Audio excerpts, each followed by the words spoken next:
খাদ্যের সেফটি, জমিতে heavy metal বেড়ে গেছে, এই হেভি মেটাল রিডিউস যদি না করি আমরা ইচ্ছা করলেও সেফ ফুড প্রোডাকশন করতে পারবো না, কারণ ক্রপের সাথে হেভি মেটাল ইন করে যাবে।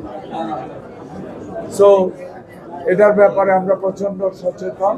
আমরা আশা করি আমাদের সরকার আগামী দিনগুলিতে ফুড সেফটির ব্যাপারে অনেক বেশি গুরুত্ব দেবে। এরই মধ্যে ফুড সেফটি অথরিটি নামে একটা অথরিটি ডেভেলপ করা হয়েছে। আমি জানতাম না, আমাদের কুমিল্লাতেও এটার অফিস আছে, আমাদের একজন অফিসারকে পেয়ে গেছে। ওই ডিপার্টমেন্টটা অনেক ইম্পর্টেন্ট। এক, আমার প্রায়োরিটি কুমিল্লা ডিভিশন প্রতিষ্ঠা করা। দুই, অথবা একের ক, আমার প্রায়োরিটি গুমটি থেকে মাটি কাটা জিরো টলারেন্স।